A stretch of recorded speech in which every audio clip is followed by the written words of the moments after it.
Welcome to Fated, a podcast brought to you by Majella and Carlie, two romantasy-obsessed readers who believe that great books must include declarations of undying love and deep thrusts of desire.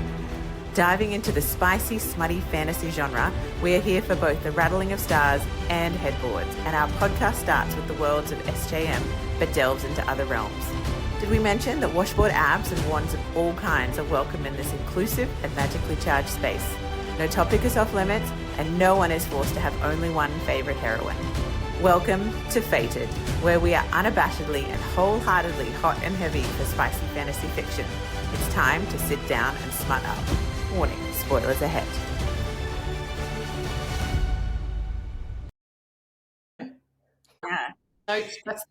Welcome to Fated. I'm Carlie. And I'm Majella. And today we're going to talk about something that actually came up in our book club recently, where I made a comment about why are there no older FMCs, so female main character. There's obviously lots of older male characters. You know, we have our 500-year-old bat boys, but our lead females typically seem to be 16 to 20. Maybe we'll get to 25. And we were just joking around saying, why don't we have older lead characters who are going through different stages of life, who are dealing with sleep deprivation, potentially from raising kids, or they're hitting perimenopause, or, you know, they've actually gone into menopause. I mean, God forbid that we have, like, you know, a crone or a wise woman as our female main character. And that led into the next part of the topic, which was why I questioned why all our female leads are also very angry, rage-filled, on a vendetta. Is that just a trope that has to be part of romantasy?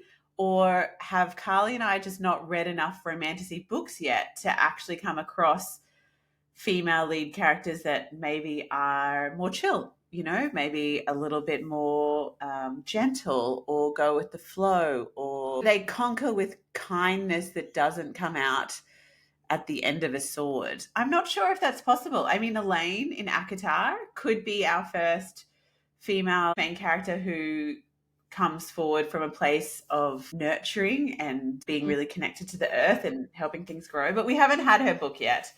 And more than likely, she will probably be rage-filled, hidden underneath the veneer of someone who is very soft and feminine. So that's what we wanted to discuss today, because we have thoughts. And maybe authors might listen to these thoughts and then create a book, because we don't have time to write books because we're reading too many of them. So we need authors to write some books that take on board our suggestions. Don't you think, Carlie? Yeah, here for it. Can I actually read out the comment? Because it was you that started this thread in our book club. So our book club has just started this month. It's very fun. I am really loving reading alongside other people as well, and seeing what thoughts run through people's heads and what connections they make, and just the curiosity of the books that they're reading. And so Majella came in and wrote this, and I was like, oh my God, I haven't even thought about this. And it could have been reflective, as you said, of the fact that you were really unwell last week. You were rageful yourself. But Majella's the book club thread, and she's written, why do all the female main characters always have anger issues? Anger, ? Maybe. But I'd like to see an FMC who is actually not simmering with rage, or is that not possible when you're fighting worlds, fairies, and magic? And then one of our beautiful, beautiful members in the book club has written, I don't know, I was a pretty loose cannon when I was 20. But in saying that, I was also thinking that it would be nice to not just be reading about 16 to 20-year-olds. I'm pretty new to this genre, but where's the midlife crisis fae, sick of the world's bullshit and looking to cause some mayhem? So she's like, I still want them rageful, but older. And she said, and having said that, I've also just binge read this whole entire series and love it, like, because we're reading Spark of the Everflame at the moment. So I just freaking loved reading what you guys were sharing there. And I had nothing to add, because I was like, I'm going to ponder this, because my first reaction was, I don't think you can have, and would it be just a boring story if you just had a lovely, sweet, light FMC that wasn't causing havoc, making, questionable decisions, attacking people, being attacked. Like, I don't know if that would be compelling enough for me to read it. If they were sweet and love and light, would that be fantasy? I don't know. I'm not sure that I need them to be sweet and love and light. I don't think I need it to be, I don't think my kind of drive there in that questioning was, is anger like misplaced? Does it always have to be anger motivating you? It was more like, does it have to present always as this very outward, aggressive, like often they use that anger to tap into their magic. It's often the thing that breaks through, especially if they're new to magic and they don't realize they have all this power or they have untapped power. It seems that the rage is needed to break open that barrier that allows them to access it. But I feel like when I wrote that comment, it was more like, can there not be like someone who feels the injustice and wants to change these things, but doesn't have to be stomping around and kind of so like outwardly furious, but could she be like cold and calculating, and could she be an introvert? Could she be, not necessarily wielding anger as the weapon, but it still feeling the injustice, but could it come out as, I'm going to kill them with kindness or something? Or I don't know how that would look, which is maybe why it's never been written. But I think it was just because of the books that I've read have all had that. Like the last 5 books have all had this same main character kind of, I feel like you could almost have taken each main character and put them in the other seamlessly. Maybe it was also the youthful immaturity, because we're having these 16 to 20-year-olds. It was this very bratty type anger as well that felt like often they were goaded into taking action, or they were explosive, and that was the way that the story had to move forward, rather than it being, I'm not even sure what it would look like to not be explosively angry, but I just was like, surely there are characters out there that don't, like, not every main character has to fit this anger mold, right? Or am I wrong? We're fairly new to the genre. We haven't read hundreds of books yet that are all in that romantasy, and often we've read series, so we've got the same main character. So obviously she isn't going to have a personality change in the middle and be like, oh, I've gone from being angry now to being like super zen, and what I'm going to do is, blah, blah, blah. So what do you think? Have you read a character who has not been angry, outwardly, explosively angry? I was just thinking about Violet in The Fourth Wing. And I'm wondering, I don't feel, because she was a book-ish girl, she was a little bit more introverted. She wanted to go into the scribe quadrant. I don't feel like she was quite as stompy. I don't know. I'm trying to remember back. Literally, Zayden calls her Violence. His nickname for her is Violence. Like, I feel like inwardly she's seething all the time, and she has anger. She's anger, just she's slightly smaller, and maybe she says it in a slightly quieter way, but she's furious. She's mad all the time. She's got years of pent up like rage. All right, not Violet. I am listening to an audiobook at the moment on my walk runs, Slaying the Shadow Prince by Helen, I don't know if I'm going to say her name correctly, Shora. And that the female main character is Drew Emerson. And thus far, I'm only on chapter 8. I mean, there's still a sense of injustice. There's still a sense of, because the plot line, the storyline is always like there is an injustice and their people have been harmed, or the overlords, the powerful people have put them in a place of feeling powerless. Like that kind of is the hero's journey story. So there has to be some kind of angst. But she's not yet stomping around and sort of showing that outwardly or being labeled as angry. It is all my feminism stuff sometimes comes in here, because I'm like, is it is it interesting that our female main characters are labeled with, as having anger issues, whereas the male main characters are talked about like as being, what's the word? Calculating, They have a purpose. They're on mission. righteous. Righteous, like all of that sort of stuff. Whereas the females, like hysterical and immature and bratty and anger issues. That's just something that was sort of swirling in my brain there. But most of these books that we've read are written by female authors. So that's interesting about how we're even presenting some of our female main characters and the words we're using around them. That said, I do think it's part of this genre. And I do think it's also around their age and coming of age, because we see them mature and develop and hone their skills and use their gifts and powers in different ways over time, especially when we look at something like Throne of Glass. So, okay, what am I trying to say? My thought is, if they were older, I think they would be more calculating and cool and, a little bit more measured in how they present with their angst and their sense of injustice.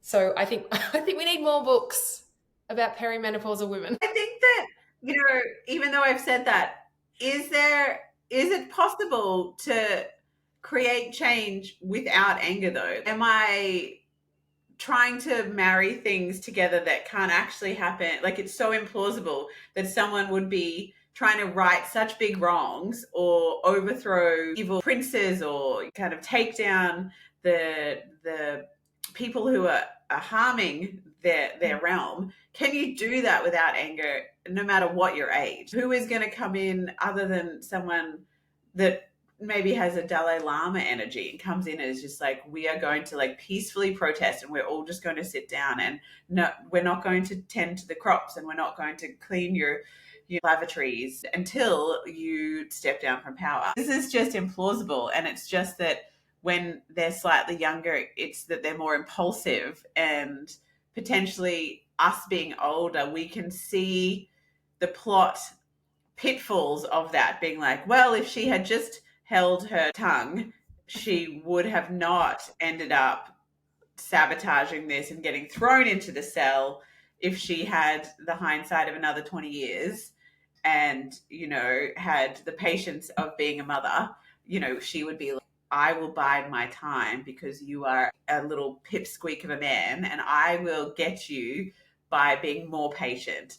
And would that just be boring? Yeah. Is this the reason why we haven't read any characters who are patient and will outwait and take the sensible choice to prevent potential death? Or because the angry younger female characters are still wanting to avoid as much bloodshed of others as possible. Like they're always like, we have to protect the mortals, or we don't want to harm this, or I don't want to send the army in unnecessarily. But they don't have any sort of care for their own, well, I can't even say mortality, their own lives, I guess. But if they were 20 years older, would they be, really don't feel like being beheaded today? Or yes, I could heal myself, but I don't want to be stabbed in the heart and have to rest for 3 days. So I'm just going to let that comment from the king wash over me, and I'll wink at him and I'll be just like, watch your back, sucker.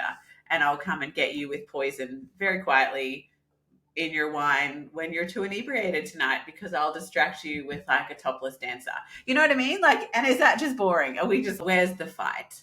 Because the king just dies quietly in his sleep. The female married character goes and has a glass of wine, a long bath, and her husband, the Fae prince, rubs her feet for 2 hours. So you're just like, well, I mean, I like the idea of the 2-hour foot rub, but like, does it at least lead to some hot sex? Yeah, I think you just got to remember we're in fantasy land here. And I think we get the elements of that maturity and wisdom from other characters along the way. So, in Spark of the Everflame, her mother's wisdom, her father's, wisdom about being very calculating about which enemy you take on and what he tried to teach her in battle and that kind of stuff. I think we get that from other people in their lives. I just think the hero's journey is that angst, ire, injustice, anger, whatever you want to call it, that is the motivator, the internal spark to fight, to overthrow, to push back. And then there's a lot of immaturity in that because they're so young. And then, the big battle, but then, oh my God, he's all lost. Like the hero's journey, when you look at that on a plot kind of graph, I just think you have to have that level of, anger, angst, whatever you want to call it. I wonder if we just don't, I don't know, is it anger? I don't know. Is anger the word? But that's what you used, obviously, in your comment. That's why we're having this conversation. Yes. I get really triggered / activated by brat. So whenever I see she's being bratty, I don't like that. I just realized I really don't like that in my books. Maybe like too childlike. You're just taking away any of her wisdom by calling her a brat and saying that she's kind of heading into childhood tendencies or something. I mean, I don't like the word brat either because it does have that whole bossy, like when a woman is bossy, that's a negative thing. When she's bratty, that's also a negative thing. So you don't often hear a man being called bossy or bratty. They seem to be much more kind of female directed descriptives, and they definitely sit on the more insulting side of the scale.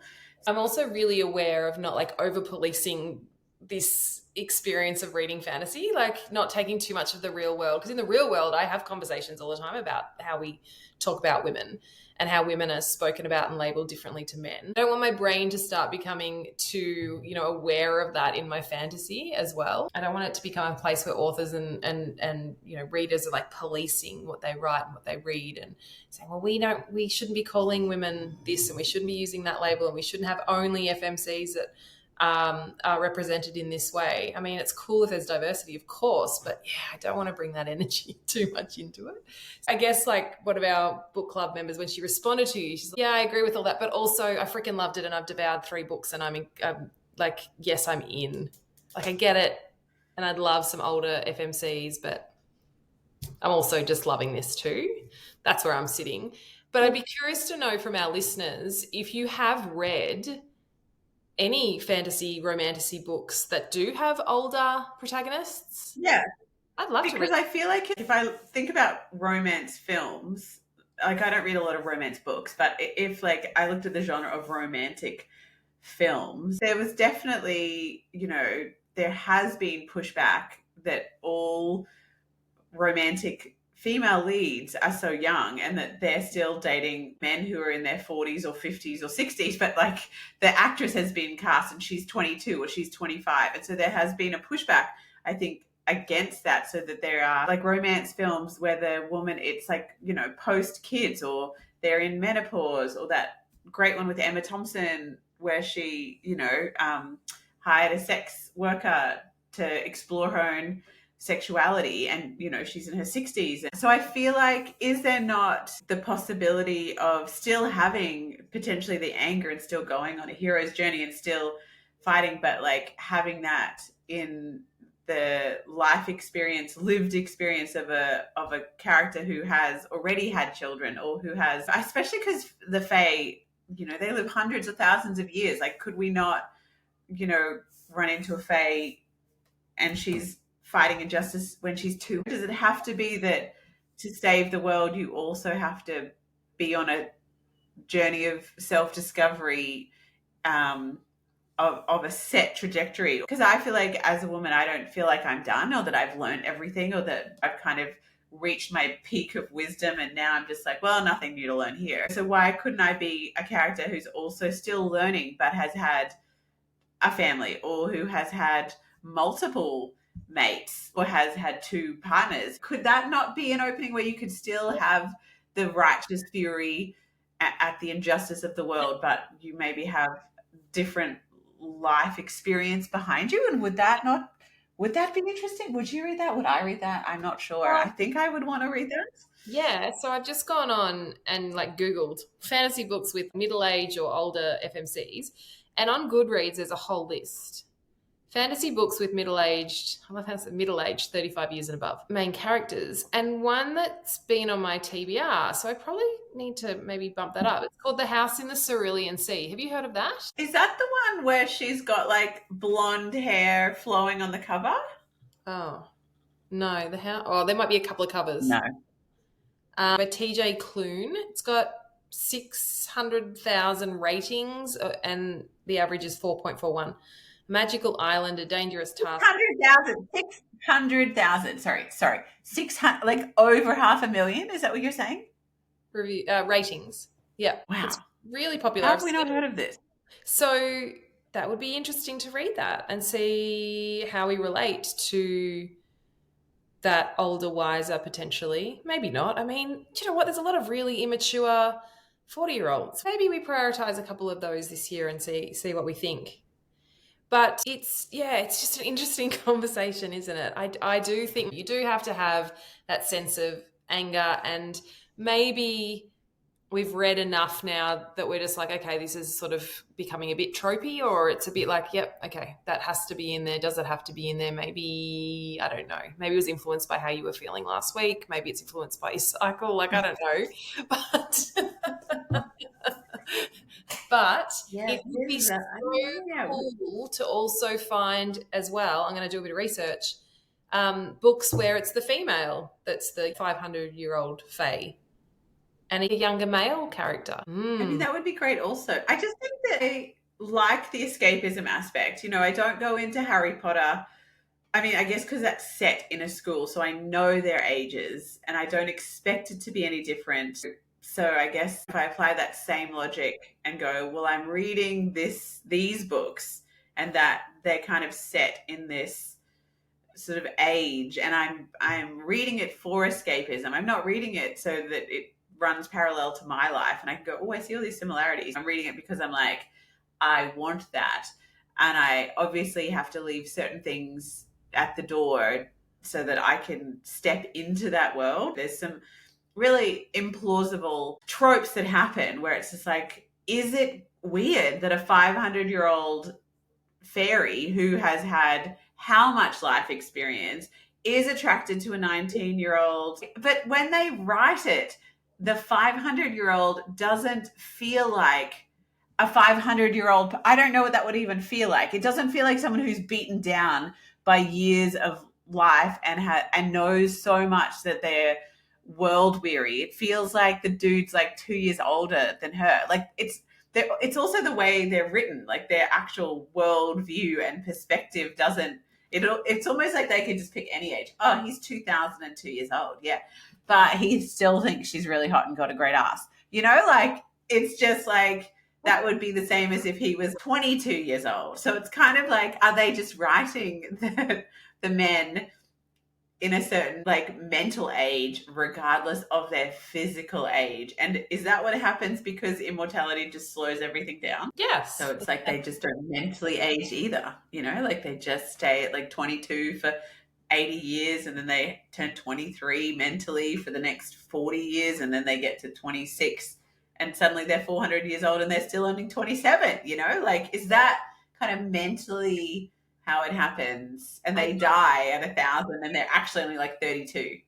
I don't and know. They've never even gotten to like aged wisdom anyway. So that's why they keep getting fucked over by 20-year-olds. Should we be really looking at the men here? I'm unsure of the science. I'm sorry. I haven't actually done a deep dive research project into how our fae age. Sorry, but someone could do that. Absolutely.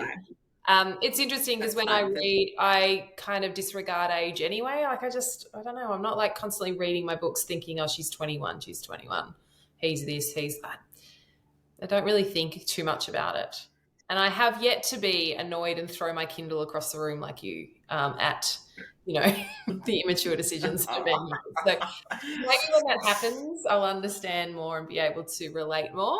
But that hasn't happened just yet. And obviously we're reading quite a lot of young adult, new adult fiction. So maybe we just need to, you know, venture into some older adult, more mature adult fantasy. We need to find out what they are first. I like the youthful, like I don't want to become jaded and cynical. Like, I like a lot of the youthful enthusiasm and optimism and belief that you can forge your own path and change the destiny, and that you're not beholden to fate or the gods, or the where you were born or how you grew up. I really love that, because that gives such a, like, even though these books potentially have a lot of anger and heartbreak and death, there is like a very, very strong thread of this like pure optimism that like runs through things, where they're all seeking to create these beautiful worlds in the end, to right the wrongs. And I mean, I feel like that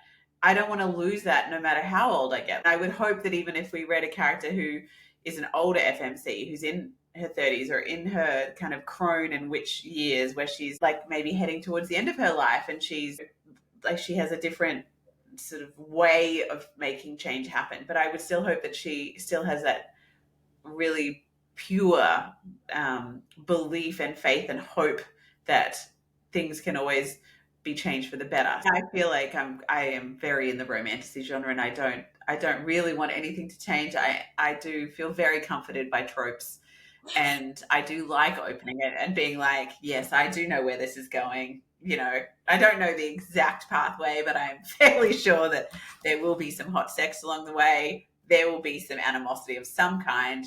They will end up together. He will pledge his life for her. She will save someone, the world, who knows? And I'm here for it. Yeah. You know. So am I. And I just think really, I do believe that we do need their like almost naivety, optimism, idealism, like that youthful energy to propel the stories forward. Otherwise, I don't know that they would go into battle and go up against Prince Luther in the book we've just read. That was really naive of her to do that. Really silly, but also that's because she is the age she is and she doesn't know what she doesn't know. So that propels the story forward.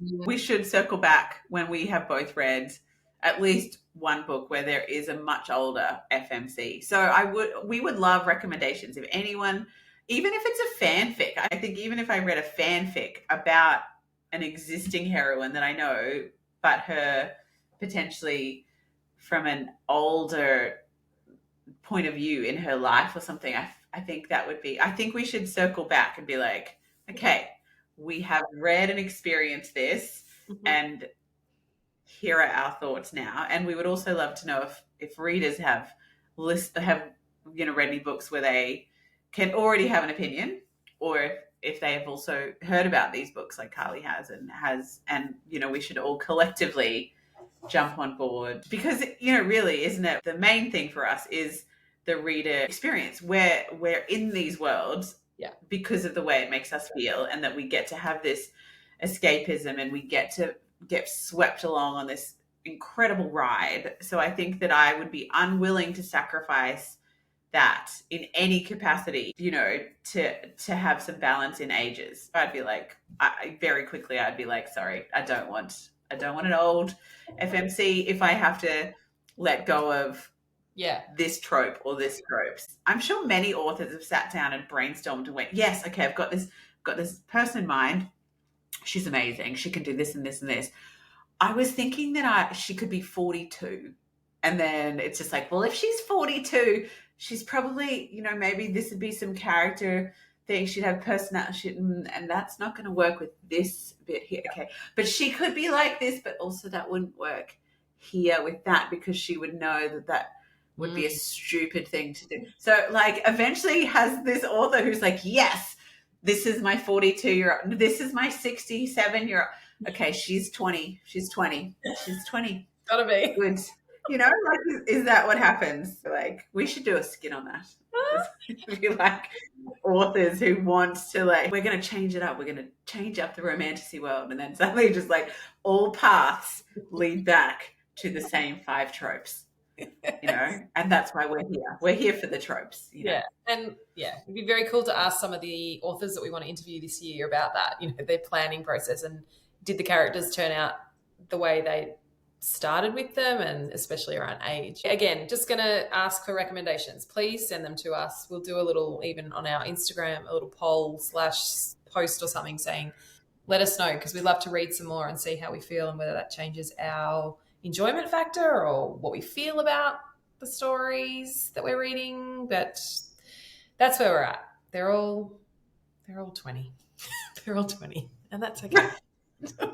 Yes, great. Well, good chats. I was into that. I do think it has been influenced by my current condition. So I feel like I'm just going to do some rereads for the next week while I sort of get my way back to optimal health, just to give any new characters a fair chance, you know? Hey, I love it. Look, you know what? We're both, in the world of perimenopause, and we're hearing lots of stories. I'm like, I've got suggestions for books that would be really, really cool to write, because there is some inner injustice and rage that comes out at this point in our lives. And I think that could maybe be channeled into some really cool series, and maybe only women over 40 would read them, but that's okay too, because we matter.